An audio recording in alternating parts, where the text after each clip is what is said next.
Hi, hello everyone. Good evening, good afternoon, and good morning. It depends on what you're watching me from.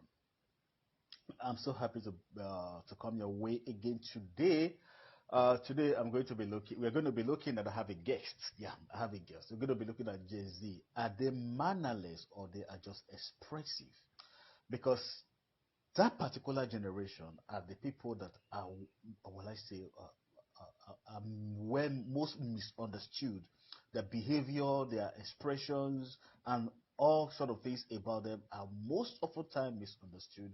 So we're going to be looking at it today. Are they actually mannerless, or they just have a way of expressing how they feel that the older generation find it very offensive or find it very, very difficult to comprehend? So I'm going to be having a guest. I've sent her an invite to come on air. So we're going to be having a guest today who is going to be dissecting what actually are the issues with the Gen Z generation, what actually are the issues, how best we can handle them. Because we have many of them all around us, and some of them we think, oh, these guys, they're so mannerless, they don't have respect, they don't have this. Are they actually mannerless? Okay, so let me try and bring in my guests and see how we can go.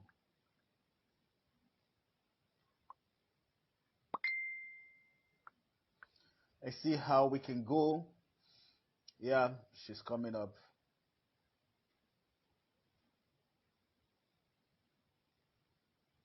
Okay, so let's see how we can actually dissect this issue. Let's have a proper perspective of who these people are, because the truth is, who we don't understand, we begin to think that what we don't understand, we begin to mystify it. That is how I always think. We begin to think, oh, there is something that we are missing. There is something that we ought to have been doing that we're not doing. Or we might think that, oh, actually, they were not properly trained.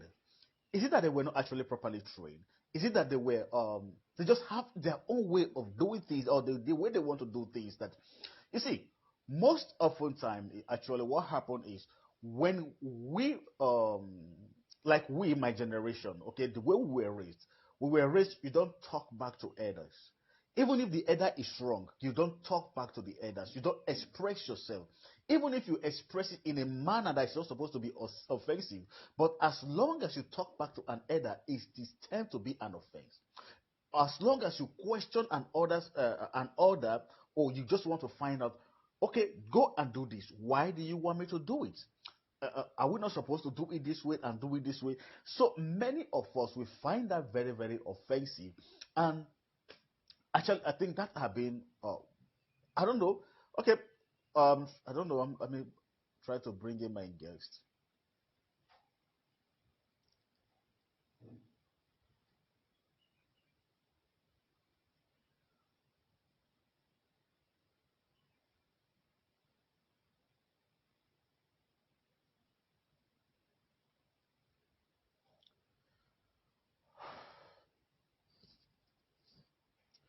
Please, if you can see me, just click on the link. Just click on the video, then you can come up.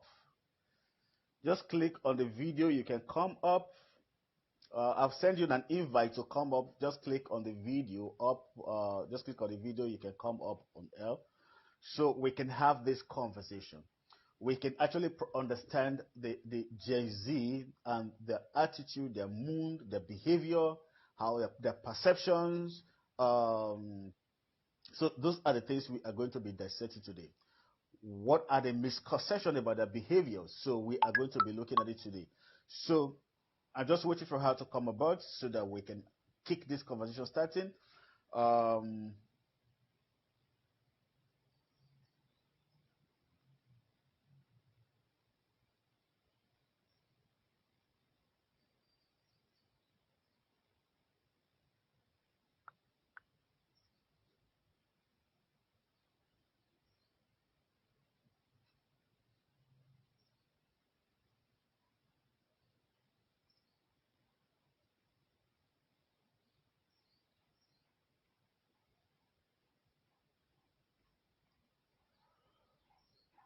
okay.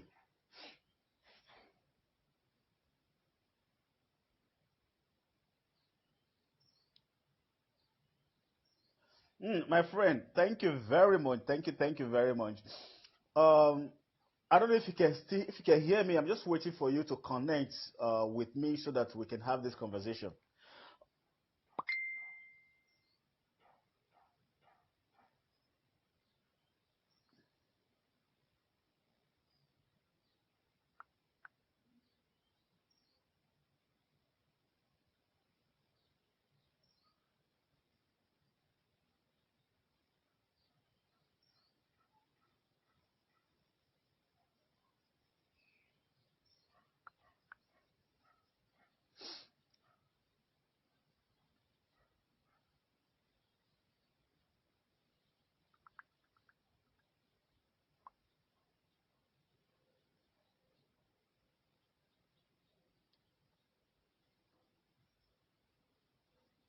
Okay, yeah, I can see you now.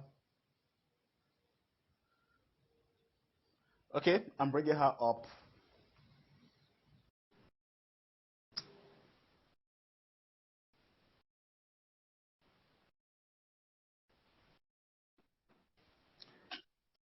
Yeah, No, sir. can you hear me? Of course, loud and clear.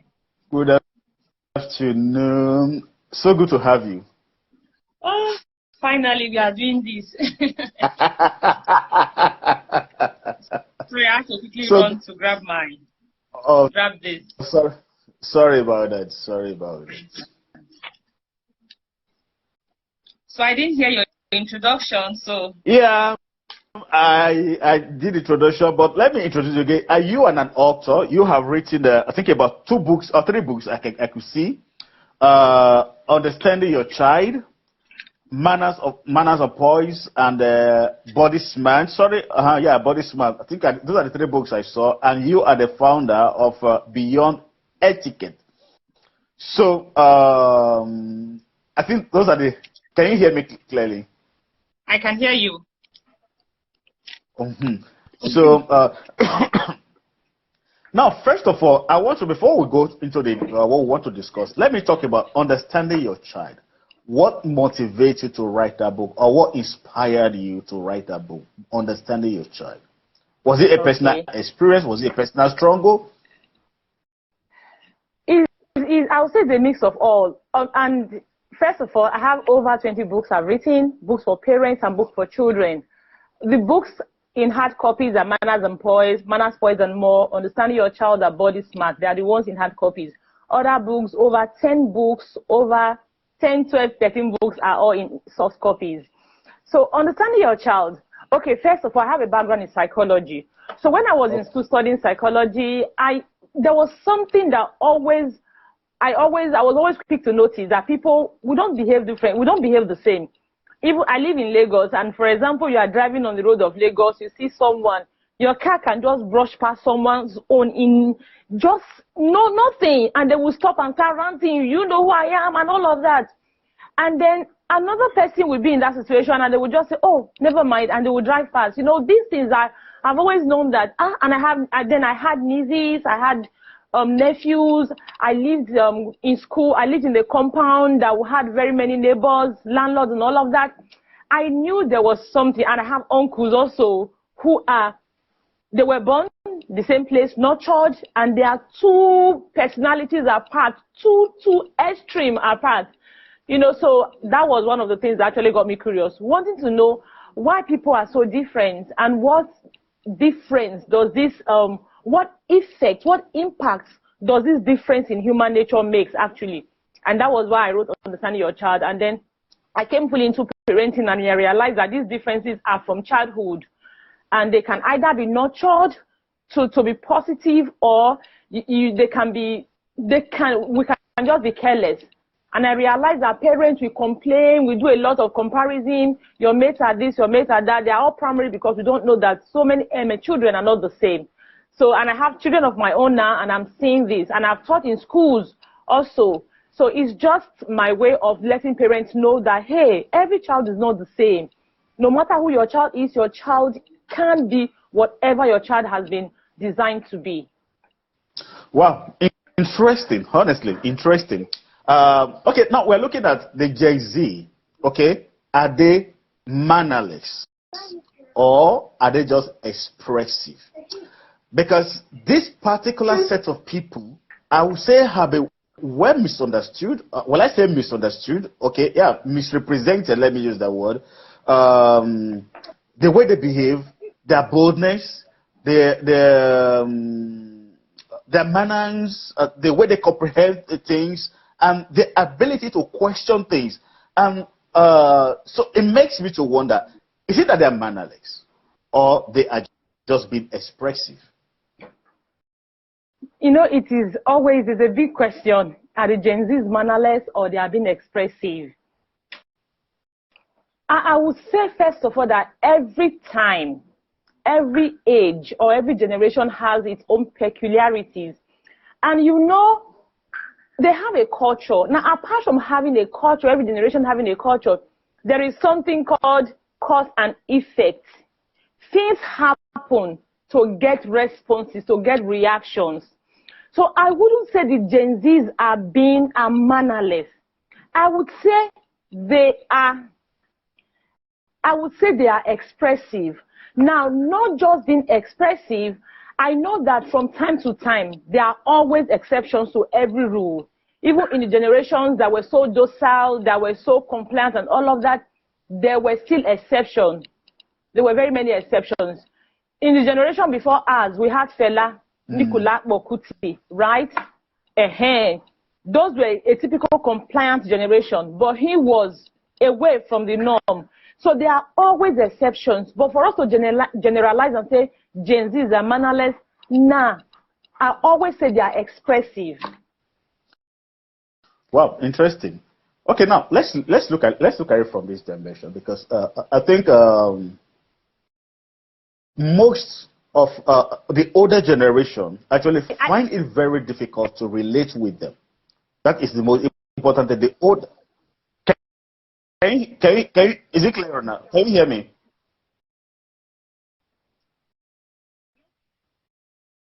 Is it better now?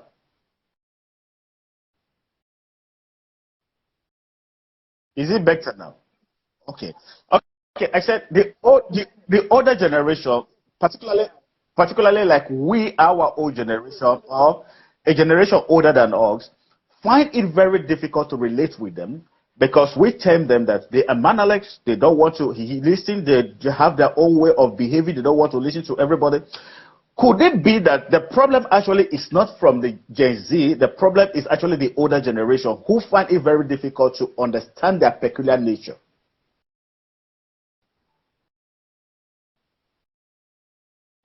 Talking about Gen Zs are rude. See, change is the only constant thing. That's what they say.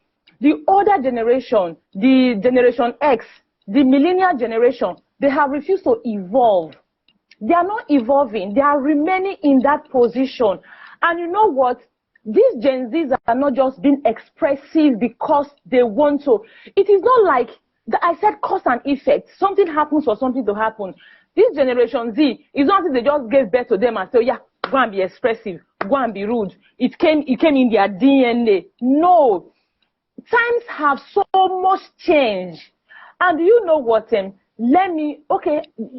not a shock to you. We understand that just now while I was dressing up to come here, I was just telling myself that it's even going to get worse. It is going to get worse because the way Nigerians are jackbarring, how did this Gen Z get this boldness to come and be this expressive that we are seen as rude? Because they are so exposed to information, technology, social media, and apart from that, they are now well traveled. It's not like before that in the whole community is one person that would have gone abroad. Now, in fact, I have a community, parenting accountability community, where I coach and mentor parents. Almost every now and then, parents are traveling. Are traveling. I have one that just traveled about 2 weeks ago, relocated with their family. These children, a lot of them are going to stay in the Western world, see how things are done there, see how government behave, see how elders behave, see the rights of the children, see the rights of everyone. They are going to come back to Nigeria. So you see, we are calling them rude. They never start. It's not even the Gen Z thing, the Gen Alpha. They never start. Because they are not, no, they are not being rude because they just want to be rude. Rudeness is not part of their DNA. They are not being rude. I was listening to Pastor Jerry Eze one time and he said, this is a forensic generation. They are seeking proof. They want proof. Millennial Generation X, they don't have proof. We were raised in an era where it was something like there's a good, there's a bad. They will tell you sin and you go to hell. That was our fear. The fear of going to hell was how we were nurtured. But now the Gen Zs, they are asking, have you gone to hell? Have you seen hell? Let me see the hell. Let me see it and know. They want proof. And unfortunately, we don't have proof. No proof to show them.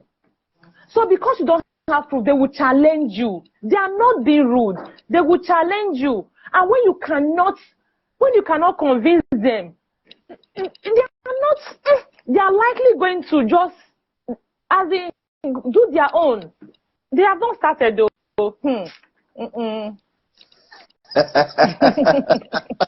See, as they laugh, do you know the funniest thing? My son is 8 years old now. If you see the way this boy will put me on my toe to ask me some questions. Good. One day he asked me, he said, Daddy, why do I have to always obey everything you say in this house? Good question. Why do I have to always obey everything you say in this house? So the question took me off balance. Because I dare not ask my dad that question, because who the hell are you to ask that kind of a question, to ask your dad, why do I have to obey you? You tell me not to go out, I won't go out. You tell me not to go out, you want me to do this. Now, because I'm trying to use this to buttress what you just said, that we have not seen anything yet, because I begin to see it in the light of a 8-year-old boy who is telling me, why do I have to obey everything you say? Because most of the time, if I ask him, do this, he wants me to explain explicitly, why do I need to do it? That is why. Now, you see, this is the confusion aspect of it, because the older generation, most of the things that we were asked to do, we didn't ask questions. We just obeyed. So we expect the Gen Z to do the same thing. Don't ask questions, just obey, because they are more exposed. When it comes to the internet, they are there. When it comes to the media place, they are there. So they have more information to ask you questions. Like you said, you are asking me, I will go to hellfire. That is, where is hellfire? Where does hellfire lies? Have you seen it before? Okay, what about those who are not Christians? Are they going to go to hellfire too? You ask this question. But now, let's narrow it down. You are a parent coach. I think you have encountered parents who are frustrated or who are getting frustrated by this particular set of people. How do you coach them to handle them? Because it is very important. You see, either we up our game, because we can't drag them to our own level. It is not possible. No. It is going to be frustrating. So how do we begin to up our game to begin to relate with them in their own space? Okay. So, like you said, we can't drag them to our level. We have to go and meet them where they are. And now this is the problem very many parents have, struggling to bring them down. Like, they work like that again. So one of the things I always say to parents is, you have to know the times you are. Whether we like it or not, you have to know the times you are. Understand first of all, this is the time we are. And when you understand the times we are, simply means understanding the culture, the things happening in the times you are. And you as a parent, be ready to be flexible. And one of the major ways you can use is for you to be able to influence your child, for you to build trust, that is the only way, the only thing you can do in this generation. Build trust. Because look at it, there are people you absolutely trust. When I was growing up, I had a friend who will always say, there was a girl. He said, this girl fine, or he liked the girl and all of that. So one day, somebody said the girl did something. He said, no, lie, not be that girl. She couldn't have. She's too fine to do that, you know. I don't know if you are getting the picture. So that is happens.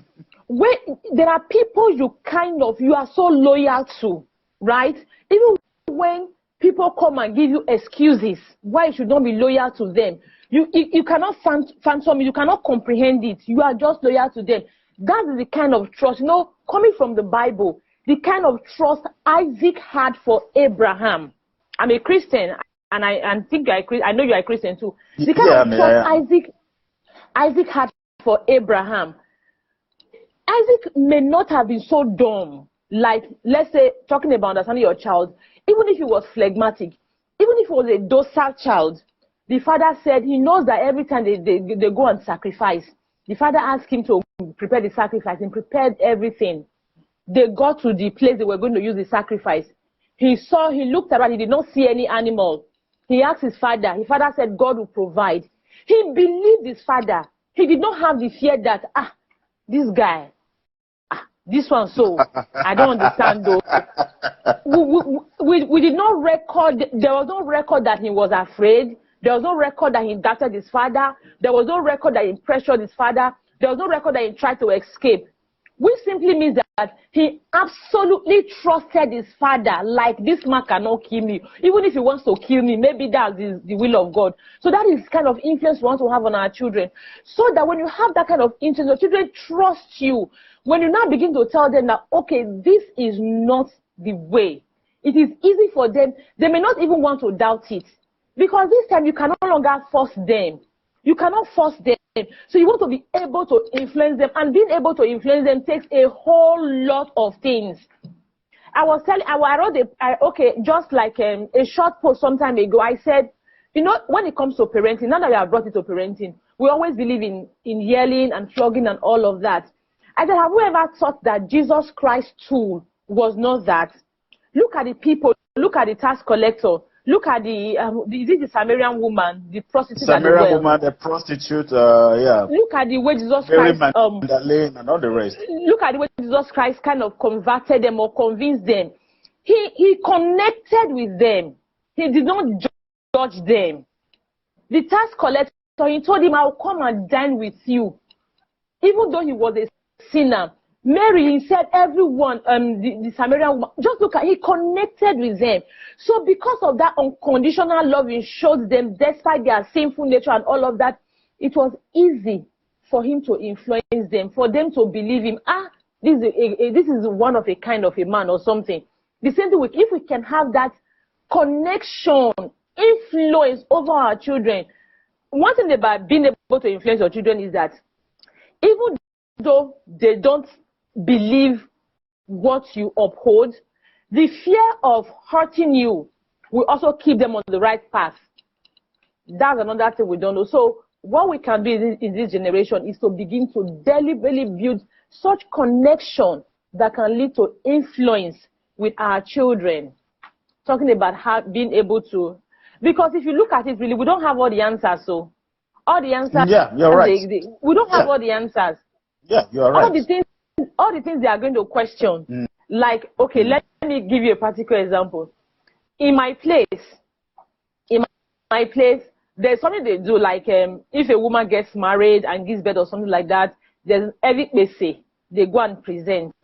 Now you have a family who the children they don't even know the hometown. The dad only grew up partly in the hometown and then relocated. And now everybody is like, this man, we heard he has daughters.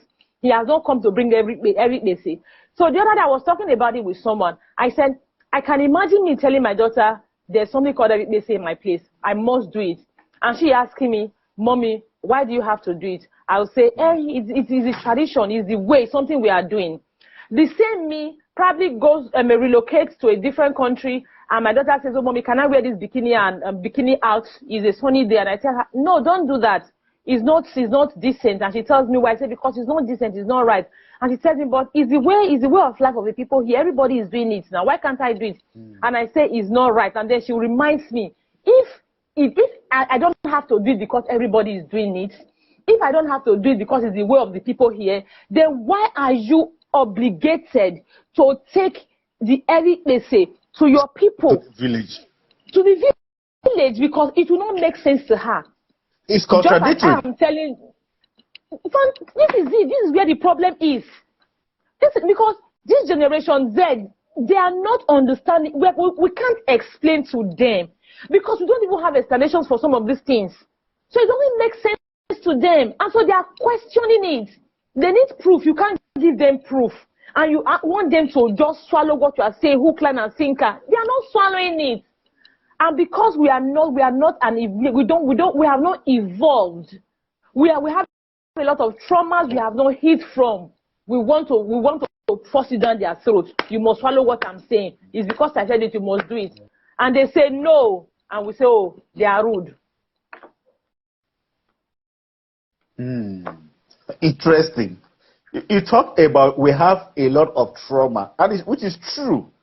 Because the way we were parented or the way we were raised, actually, your mother could use a broom to flog you, could use a slipper to flog you, to beat you into submission, could starve you of food because you disobey some certain rules.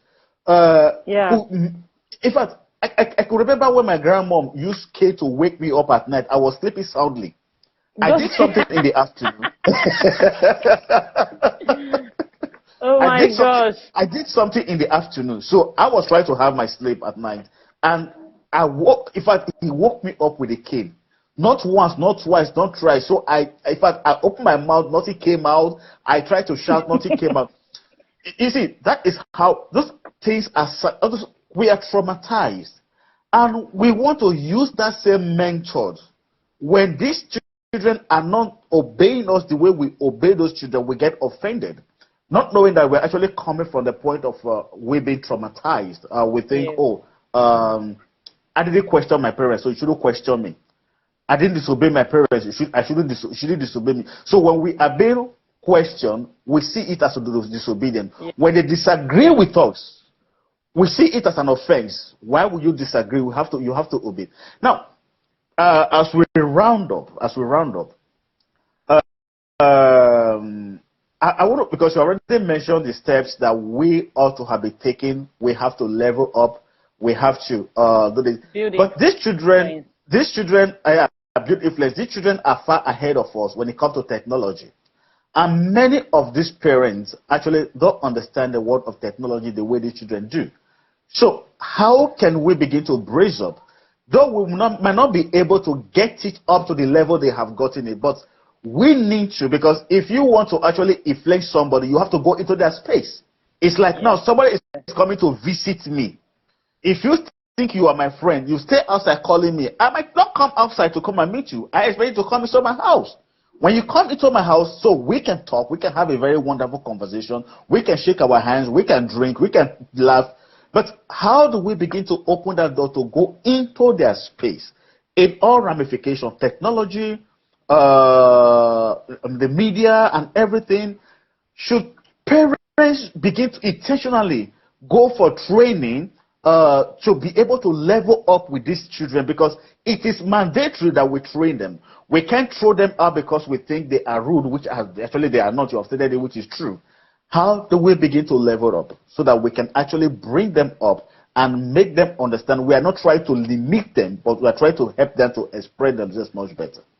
Yeah, like you said, training is important to parents. You know, a lot like we don't really believe, so we are not a culture that embraces training. Thank God that a lot of our generation, this millennial, not this generation, millennial generation, we are kind of becoming more, should I say more, we are realizing ourselves more. I'm glad it's because of this same technology, this same internet exposure that has made us to realize that, hey, we really do not believe so much in training. You will see here people talking about my parents did not read books to raise me. Why would I read books to raise my child? My parents did not have to take training to raise me. Why should I take training to raise my child? You have to take training. You have to take training. No, I always tell parents that the fact that you think that your parents did not read books to raise you shows that you are close-minded. And close-minded is a proof that you did not even turn out well. Close-mindedness is a proof that you did not turn out well. Because if you turn out well, you are going to be ready to bring yourself, open yourself up to learn. So we need to take training. We need to sit back and begin to, let me tell you something. One of the mistakes our parents made in the past was because our parents did not prepare us for this time we are. Now, this is where a lot of people struggle. Personally, before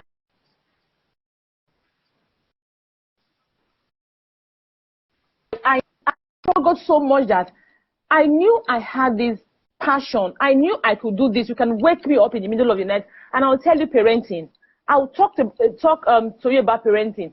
And I came on social media, just a handful of people were doing it, but I didn't have the self-confidence because our parents, they still thought that, like my dad went to University of Ibadan, and according to him, when he graduated, before he even went for youth service, he had job offers about 4 or 5, not even 3, about 4 or 5 waiting for him, state government, federal government, private and all of that, they were waiting for him. All he needed to do was to do mini, money move, father of the donkey, and he picked the one.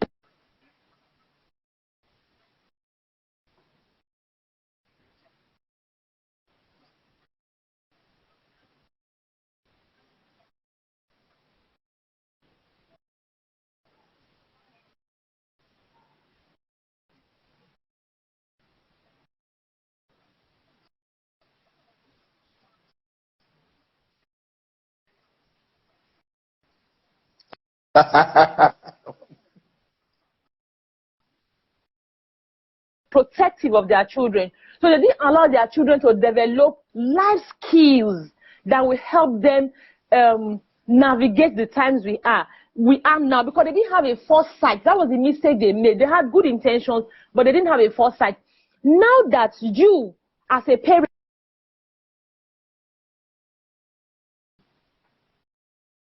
to know that to be able to project and see into the future, you don't need to take training to know that Elon Musk just designed a robot wife.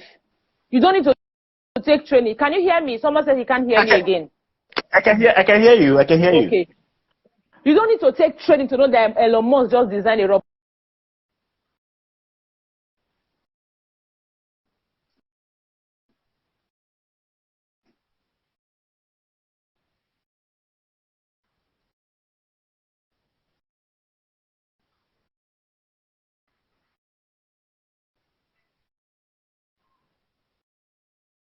Mm.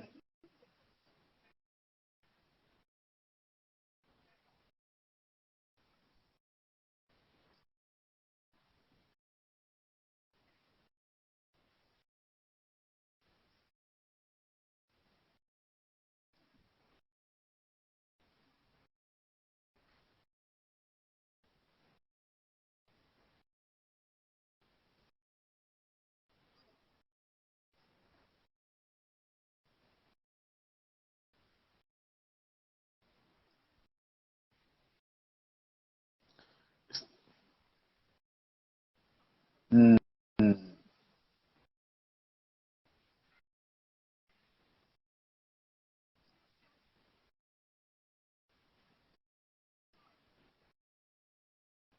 Wow, it's like we're losing your voice. I don't know if it's network. Okay, yeah, you're back.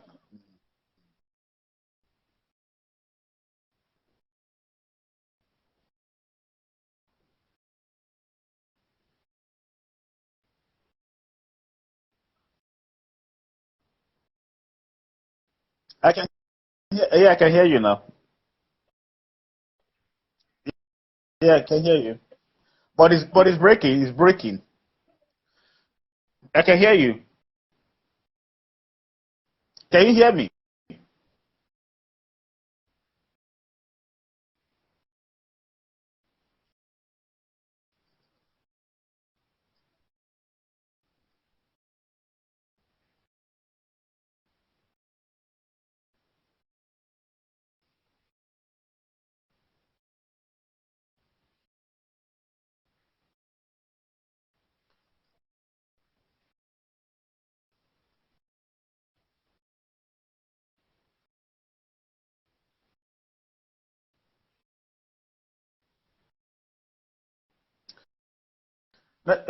Your network is breaking. Is breaking. Mm. Can you hear me?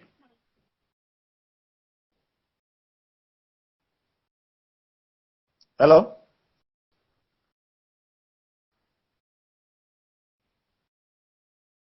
Hello? Can you hear me?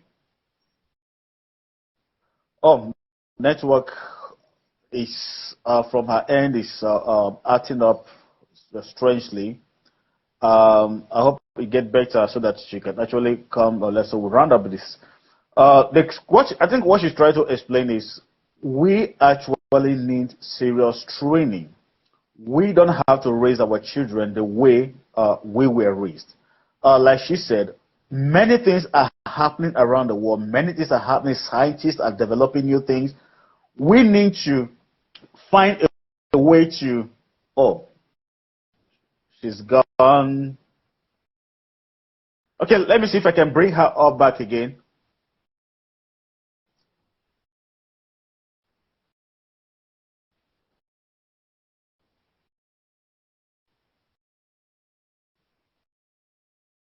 Okay, if you can hear me, if you can still come up again, let's run it. Let's just get it wrapped up. Then,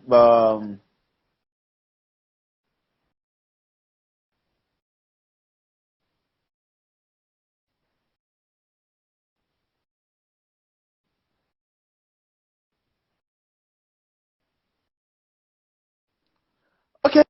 Um, so, hello everyone. I think that's all we can take for today because it's like the network in our area is getting weird. So she's finding it difficult to reconnect with us. Basically, what she was saying, if you are a parent raising difficult children, first of all, you have to look deep into yourself.